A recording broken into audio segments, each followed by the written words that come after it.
You feel the creeping cold of what comes next. The quiet dread of your own ending. It sits with you. Late at night. When the house is still. And sleep avoids you. We all know it. The finality.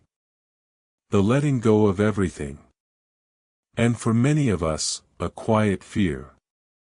A fear that whispers. Was it worth it? What was it all for? There was a man. An emperor, even.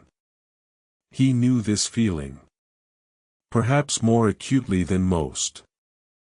He saw death constantly. He felt its heavy hand. Daily. His name was Marcus Aurelius. He ruled a vast empire. He commanded armies. But he also faced relentless loss.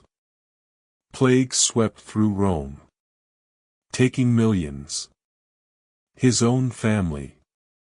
His closest friends. His writings, kept private, reveal his struggle.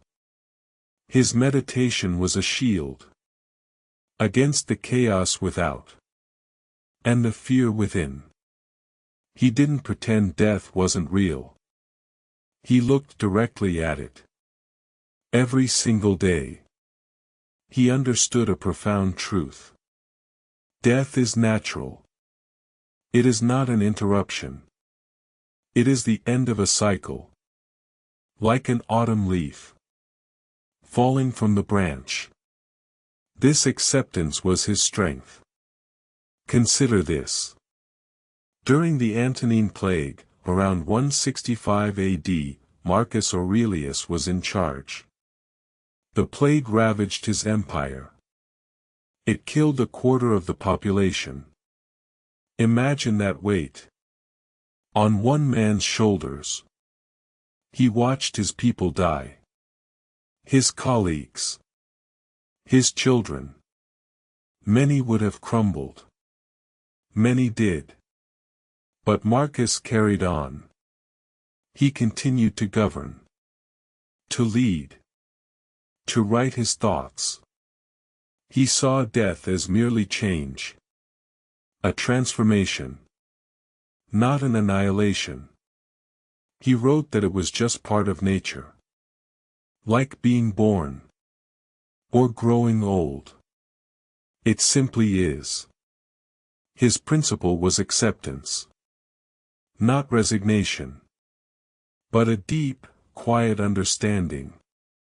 That some things are beyond our control. Death is one such thing. Our fear, however, is not. He focused on what he could control. His own judgments. His own actions. His own character. He could not stop the plague. But he could choose how he met it. How he lived in its shadow. He taught himself to view death as a release. A return to the elements. A peace. This wasn't cold logic. It was deeply human. Born from suffering. His acceptance was not passive. It was an active choice. To live fully. Even when surrounded by death. To do his duty. Right up to his own final breath. He didn't fear his own departure. He saw it as inevitable. A final, necessary act. The closing of his own book. He sought peace not in avoiding death, but in embracing its truth. This isn't about rushing towards it, or dismissing its gravity. It's about perspective. A gentle reframe. Death is not an enemy. It is the final chapter of a story well lived. If this hits something real, a like helps this reach the men who need it. What if the peace you seek lies not in avoiding the end, but in simply understanding it as just another part of the journey, as natural as the setting sun, quietly. In its own time. Without struggle. Just peace.